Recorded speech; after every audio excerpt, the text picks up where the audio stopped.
key moment to look at in 10 seconds Attention at T minus 40. This is the final go, no go poll for operations. Raptor 1. Raptor 1's go. Raptor 2. Go. Stage And 1. we flew right Go. through that. Stage 2. Go. Flight directors go for launch. Flight directors go for launch. All right, we're now T minus 20 seconds until liftoff of Starship Flight 6. This will mark our second attempt to catch the Super Heavy booster at the launch tower. 2, Well, 1, top. Allumage 2 VCR, décollage. 4, 3, 2, 1.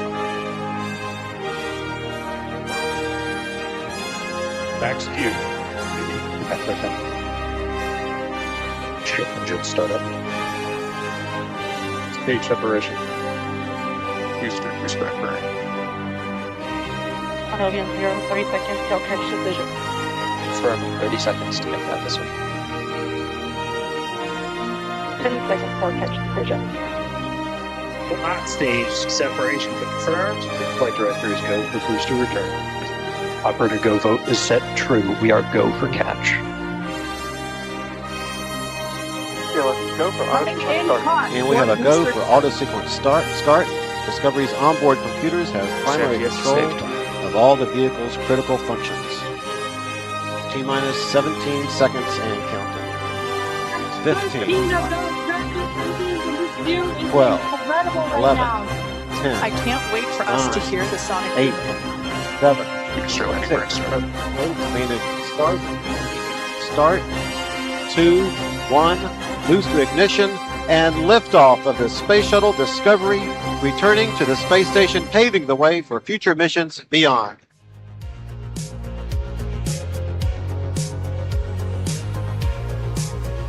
Booster now hovering as it aligns with the tower for catch. Booster coming in. See those trucks Get down ready to, for that boom, Kate. down to 3.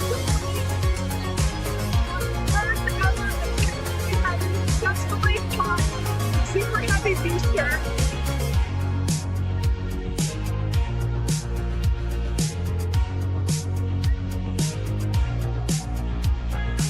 Villa has caught the booster. Ship avionics power telemetry console. Starship has entered the atmosphere. Starship is approaching the peak heating phase of entry. Planning for startup.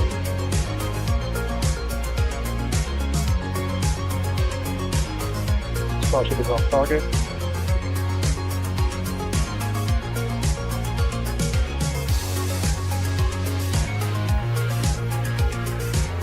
Starship has landed.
Bonjour. Bienvenue pour un nouveau décollage de Starlink. Starlink, comme vous pouvez le voir à l'écran. Nous n'avons pas encore le minuteur officiel. Donc du coup là, à part cette photo d'une Falcon 9, vous avez rien d'autre.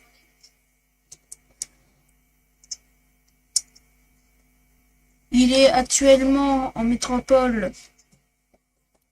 Il est 22h. 22h50 à peu près en métropole.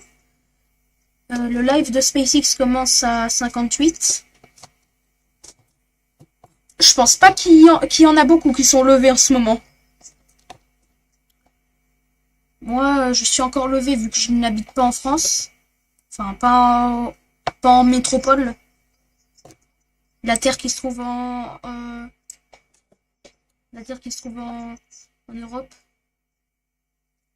On aura bientôt le décompte officiel.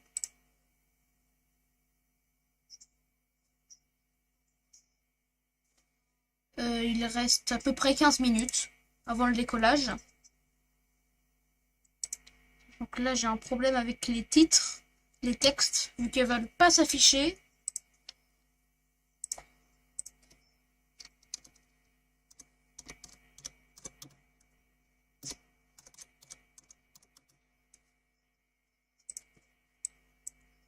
Alors, désolé, là, je fais quelques changements.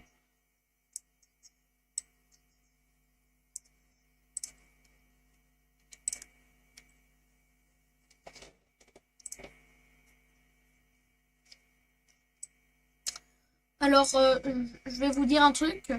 Les passionnés de spatial et d'aéronautique vont sûrement être déçus. Mais c'est le dernier live qui concerne le spatial que vous verrez sur cette chaîne. Après, il pourra avoir quelques exceptions. Mais normalement, c'est le dernier live qui concerne un événement spatial sur cette chaîne. Parce que je viens de créer une nouvelle chaîne.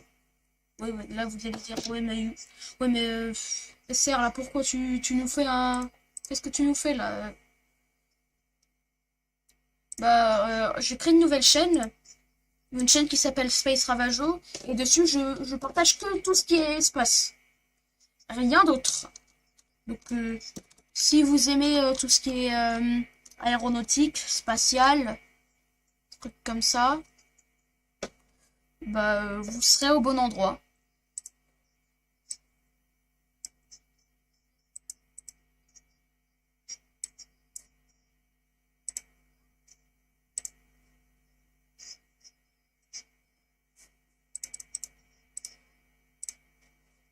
Attendez, je fais quelques trucs.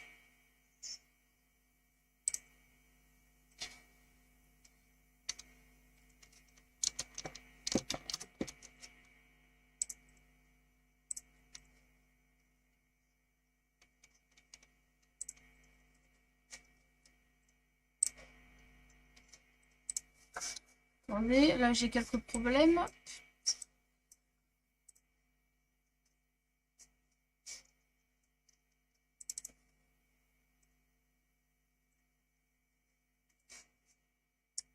Pourquoi il veut pas s'afficher, putain?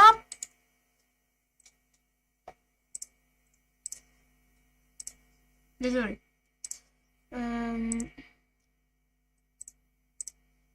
Ah bah voilà, enfin! Il y avait ce document texte qui voulait pas se lancer.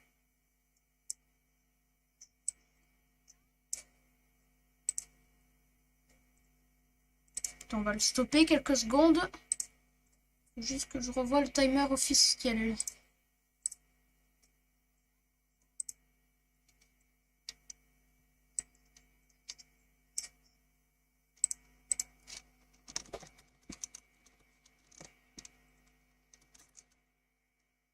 Attention.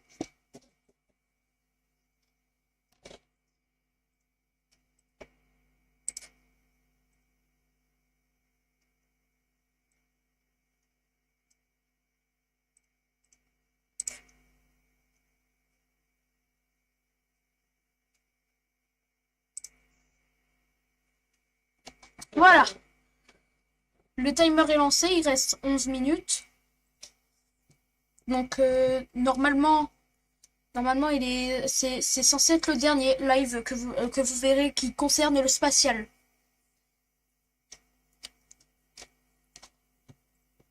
D'ailleurs, pour ceux qui se souviennent, samedi j'avais fait un live sur Kilitopet. Bah, je vous préviens juste que je ferai une autre partie. Une autre partie pour faire les autres fins. La fin où on décide de rester avec Kilito.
Le live a commencé. Attendez, laissez-moi juste faire un truc.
Hop.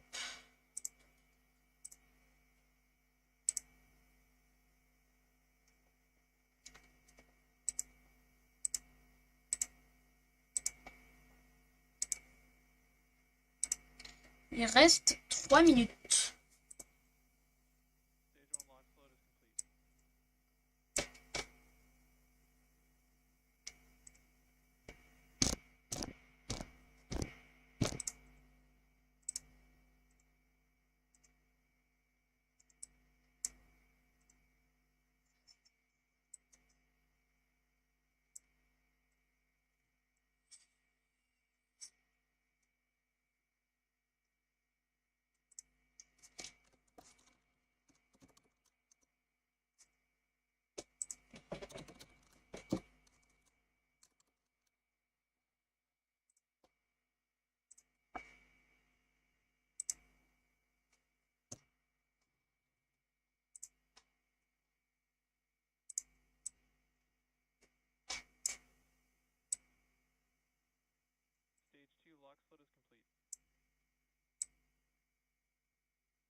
Ground gas closeout.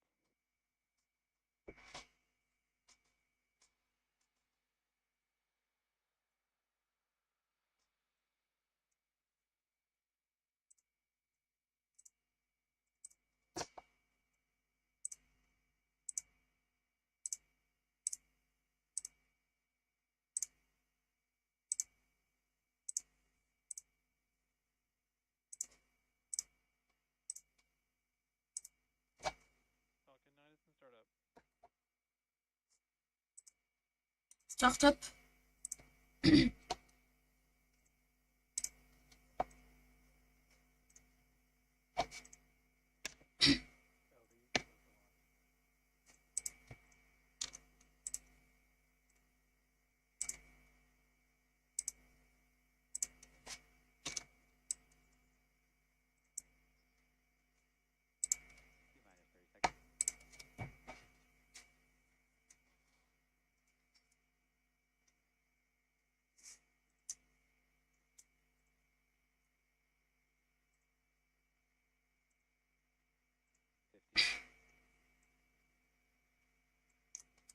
Dix, 9, 8, 7, 6, 5, 4, 3, 2, 1, top.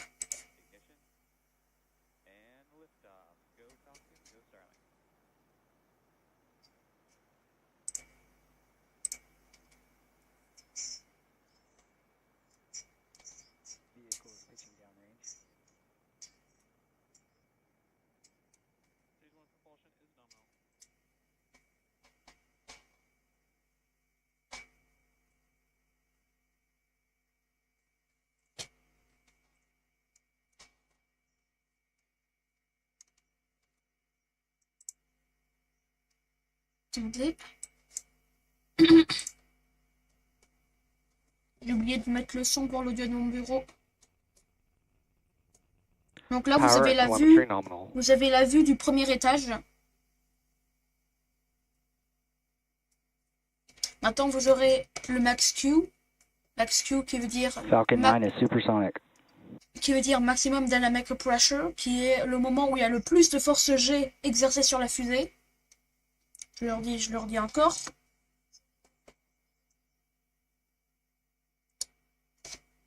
Ici, vous avez les grid fins. Là, sur les côtés. Ce sont des sortes de bras.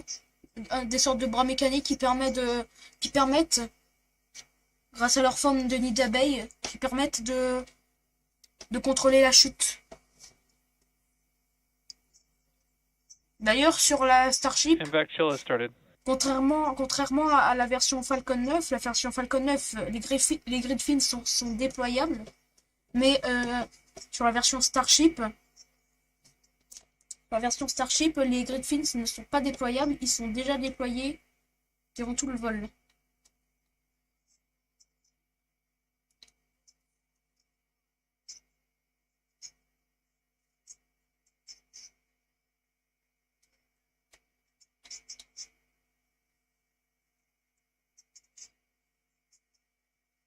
Là, vous aurez MICO, Main Engine Cut Off.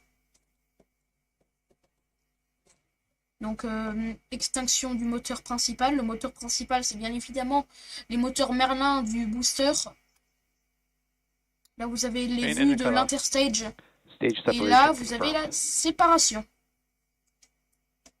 Le 6, ce qui veut dire second engine startup. On va se mettre une petite musique. Voilà. Comme d'habitude, quoi. Vous avez les grid fins qui sont en ce moment en train de se déployer. Vous avez aussi l'un des RCS qui est en train de contrôler. La fusée.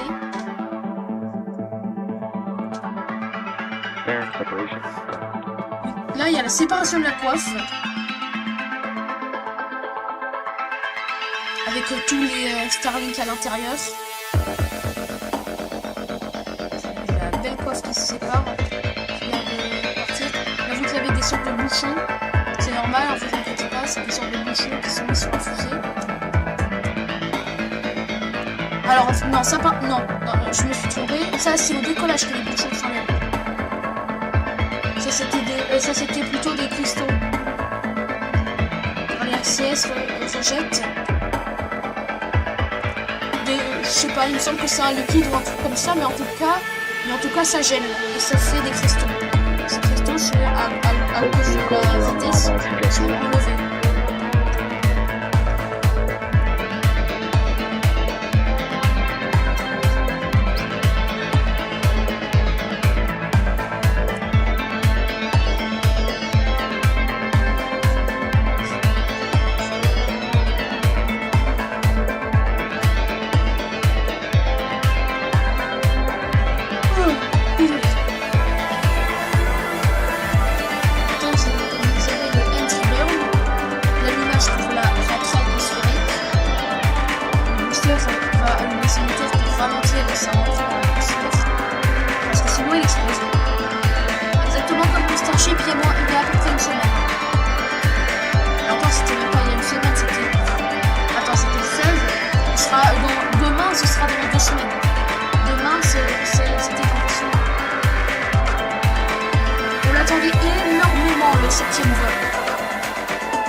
Reparler franchement. Le 7e vol, on va t'aider mais énormément.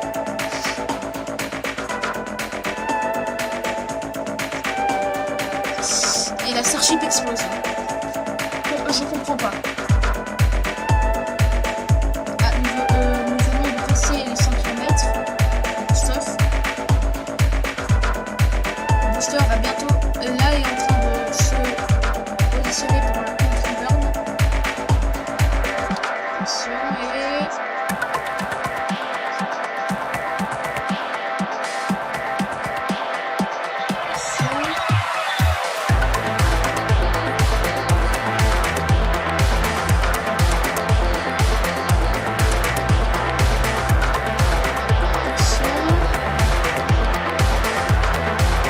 si AT plus 6 minutes, il a toujours pas commencé.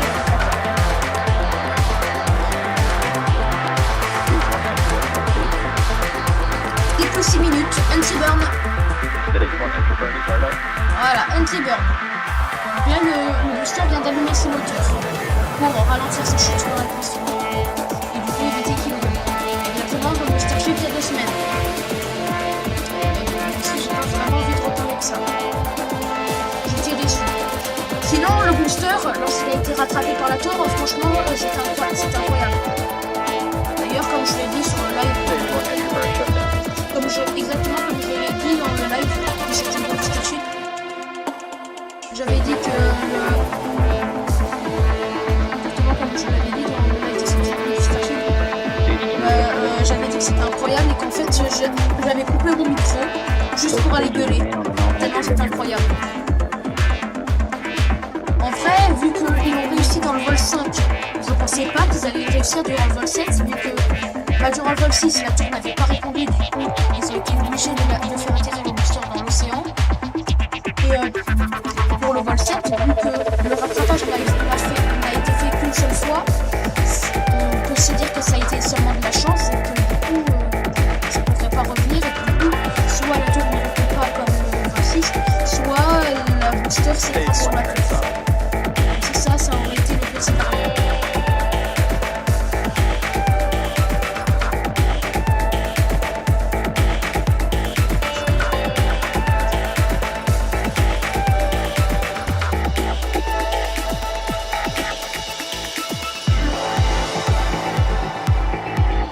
Allumage pour l'atterrissage. Landing burn.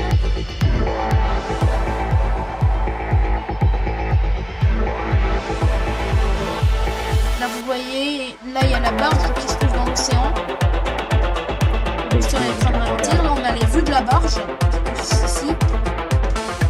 Par contre la barge elle est très endommagée, on va pas se mentir.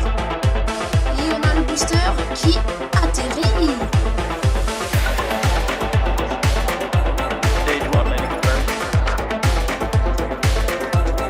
Alors j'avais vu un truc sur YouTube qui disait que ils avaient réussi plus de 500 atterrissages avec le booster Falcon 9. 500 atterrissages.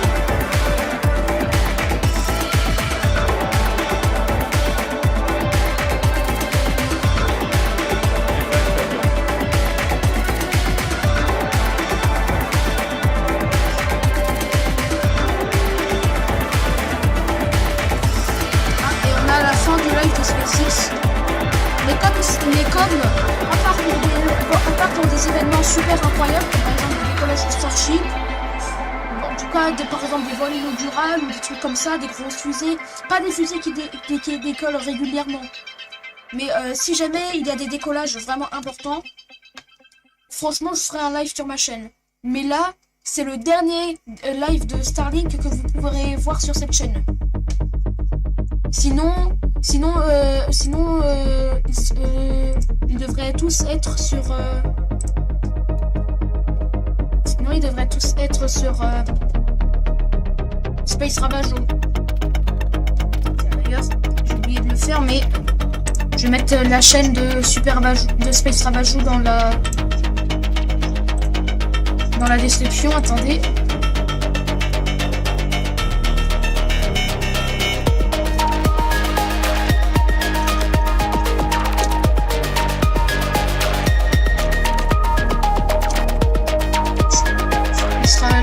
Voilà. Voilà, donc pour l'instant j'ai publié qu'une seule vidéo. Voilà, attendez.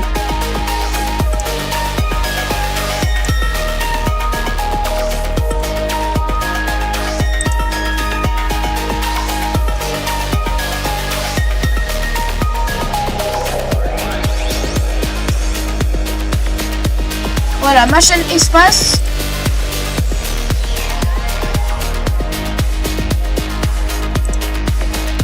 Voilà. Donc là vous avez le lien dans la description normalement qui a été inscrit. Le lien dans la description qui a été inscrit pour voir ma chaîne pour voir ma chaîne spatiale. Là-bas, vous verrez mais vraiment que des vidéos concernant le spatial. Ici, sur cette chaîne-là, vous en verrez moins. Et là, je viens de télécharger une vidéo qui peut vous apprendre un peu plus sur le fonctionnement des Starlink. On va la regarder et je vais couper mon micro et juste après, le live sera terminé.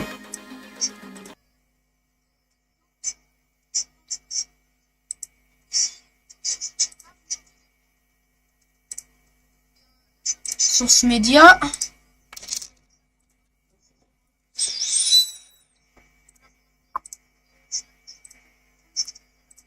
How does the Starlink system work? How does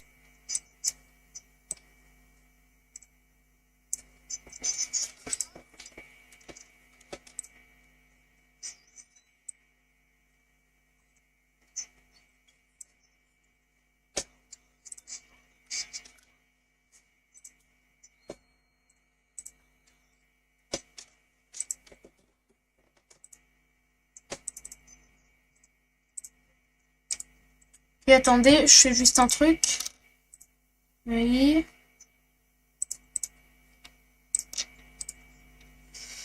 Oui. Hop.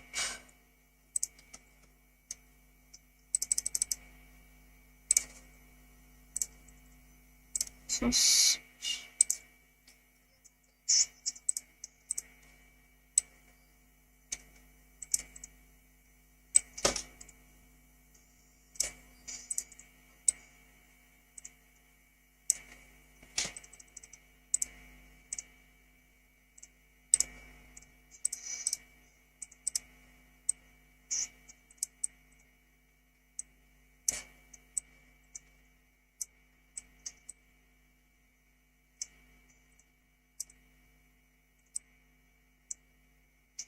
Donc là, je vais vous montrer une petite vidéo qui vous montre comment fonctionnent les Starlink.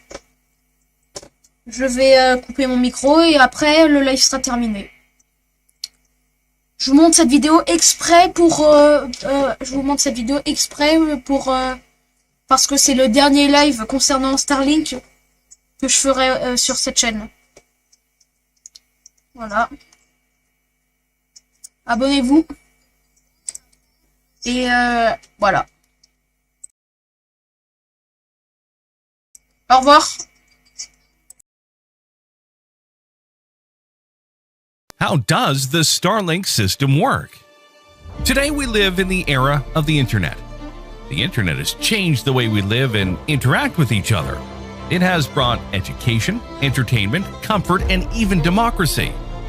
Imagining a world without the internet is hard.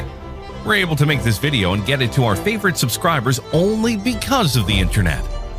But did you know that almost 50% of the world still does not have access to the internet? That seems strange, right? But it's the truth. To counter this and make the internet accessible to everyone on Earth, Elon Musk's SpaceX is launching Starlink satellites, which plan to provide global internet coverage. But how does the internet work from space? How can Starlink satellites provide internet service from space? Will they transform our world? Let's talk about all that and more.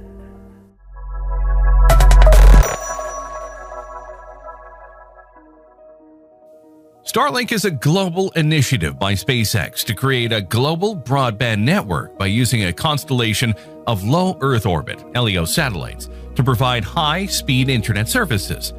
This system is ideally suited to provide internet coverage in rural and geographically isolated areas where internet services do not exist. Starlink uses satellite internet service technology that has been around for decades. Instead of employing cable technologies like fiber optics to deliver internet data, a satellite system sends radio signals across space. Ground stations provide signals to satellites in space, which then transfer the information to Starlink users on Earth. The goal of Starlink is to create low-latency internet all across the world. However, Starlink isn't the only company today in the competition of providing internet via satellites. OneWeb, Amazon Kuiper, Viasat, etc. are all targeting this new thriving market. But SpaceX edges past everyone because of the following reasons. Starlink employs thousands of tiny satellites rather than a few huge ones. Starlink employs LEO satellites that orbit the Earth at only 300 miles above sea level. This reduced geostationary orbit increases internet speeds and decreases latency. The most recent Starlink satellites contain laser communication parts that allow signals to be sent between satellites, minimizing reliance on several ground stations. In the near future, SpaceX plans to launch up to 40,000 satellites, assuring worldwide and distant satellite coverage with fewer service interruptions. Has the benefit of being a subsidiary of SpaceX, which in addition to launching Starlink satellites, also undertakes partner launches on a regular basis. Due to the significant costs involved, other satellite internet providers may be unable to arrange frequent satellite launches. Despite various big achievements by SpaceX with their Starship or Crew Dragon programs, Starlink remains the most frequently launched project by SpaceX. Elon Musk recently stated that SpaceX plans to do a Falcon 9 launch every week, and most of them might do Starlink launches if not any major missions. Even the upcoming Starship launch vehicles will be used to launch bigger batches of Starlink satellites and upcoming Starlink 2.0 versions in the future. So how does satellite mega constellations like Starlink work? And why do they need so many darn satellites? The Starlink satellites are small sat-class CubeSats of about 100 to 500 kilogram mass and are launched in low Earth orbit at an altitude of about 600 kilometers only. SpaceX launched their first batch of 60 Starlink satellites back in May of 2019, each weighing around 230 kilograms. The initial plan of SpaceX was to launch a satellite constellation made up of 4,000 cross-linked satellites. That number today has increased much more. The technology behind Starlink is even more amazing. According to the US FCC, the satellites use optical inter-satellite communications, digital processing technology in the Ku and Ka bands, and phased array beamforming. While details of the phased array technology were revealed as part of the frequency application, SpaceX maintained secrecy on the optical inter-satellite links. The early Starlink satellites did not have laser connections. In late 2020, the inter-satellite laser connections were successfully tested. In a recent interview, Elon shared his plan to mass-produce Starlink satellites at a far cheaper cost per unit. "We're going to try to accomplish for satellites what we've done for rockets," Musk stated. "We must address both satellites and rockets in order to change space. Smaller satellites are essential for reducing the cost of space-based internet and communications," said Elon. Because SpaceX is a new player in the satellite communications industry, SpaceX requested the FCC in February of 2015 to explore potential creative applications of the Ka-band spectrum before committing to 5G communications regulations that might impose obstacles to entry. SpaceX's non-geostationary orbit communication satellite constellation will operate in high-frequency bands above 24 GHz, where steerable Earth station transmit antennas would have a wider geographic impact, and significantly lower satellite altitudes magnify the impact of aggregate interference from terrestrial transmissions. The minimal theoretical round-trip delay for internet transmission through a geostationary satellite is 477 milliseconds, although contemporary satellites have latencies of 600 milliseconds or higher. Starlink satellites orbit at 105 to 130 times the height of geostationary orbits, providing more feasible Earth-to-sat latencies of 25 to 35 milliseconds, comparable to existing cable and fiber networks. The system will employ a peer-to-peer protocol that is said to be simpler than IP version 6, as well as end-to-end encryption. For orbit raising and station holding, Starlink satellites employ Hall effect thrusters using krypton gas as the reaction mass. When compared to a comparable electric propulsion system operated with xenon, krypton Hall thrusters demonstrate much higher flow channel erosion, although krypton is far more common and has a lower market price. That is how the satellite constellation is designed to work. But the technology does not connect directly from satellites to phones, which is the case with various constellations like Thuraya, Iridium, Inmarsat, and Globalstar. Instead, it uses flat user terminals the size of a pizza box that follows the satellites using phased array antennas. The terminals must be placed any place under the view of the sky. The first photographs of the antennas were first sighted back in 2020, which Elon Musk asserted looks like a UFO on a stick. This antenna is confusingly labeled as a starlink, but more generally referred to as a UFO on a stick or Dishy McFloatface. When it's cranked up, the self-pointing antenna instantly scans the sky and latches onto the nearest overhead satellite. That is, if the ambient temperature is below 122 degrees Fahrenheit. Then it seamlessly maintains that connection as each new Starlink satellite comes into view and the previous one fades beyond the horizon. Starlink terminals have motors to self-adjust the best angle to view the night sky and continuously maintain connection. SpaceX also maintains at least 32 ground stations in the United States and has approvals for many more in the future. Starlink uses the Ka band to connect with the ground stations. A normal Starlink ground station includes 9 2.86-meter antennas in a 400 square meter fenced-off area. SpaceX's ground stations, according to their filing, would also be installed on-site at Google data centers around the world. As a result, service is now reliant on a network of ground stations known as gateways. These stations are positioned across the world and exchange signals with the Starlink satellites, tapping them into existing fiber optic infrastructure. So a user's home antenna connects to a Starlink satellite as it passes overhead, which in turn ties them into the nearby gateway. As a result, in order to get service, customers must have a ground station within 500 miles of their location, in addition to their own antenna. Things won't stay that way for long. Starlink developers have previously experimented with a set of prototype satellites that communicate using lasers. Rather than linking people to a local ground station, the lasers would allow satellites to communicate directly at the speed of light, which is quicker in space than fiber optic cables. Once launched, a Falcon 9 launch vehicle deploys its batch of 60 Starlink satellites into an initial parking orbit at around 270 miles or 440 kilometers above Earth. From there, the individual satellites unfurl their solar panels and slowly start to spread out around the planet. Each satellite also uses its rockets to progressively propel itself to a greater height, rising into its eventual final orbit some 100 miles or 160 kilometers above the International Space Station's orbit. The satellites become dimmer as they ascend, reflecting less sunlight back to Earth. In the past, communication satellites for things like TV utilized much higher orbits. This is because sitting relatively far from Earth makes them visible to satellite dishes across a larger geographical area. Starlink will be able to solve high-speed internet problems in rural areas, and with more and more Starlink satellites launching in the future, almost all parts of the world will have internet connectivity. Starlink satellites will even help with internet communication on Mars, as in the future humanity might look to terraform the planet. So what do you think about Starlink's mega constellation? Will it be able to provide internet connectivity all over the world? Let us know what you think in the comment section below and share the video with your friends.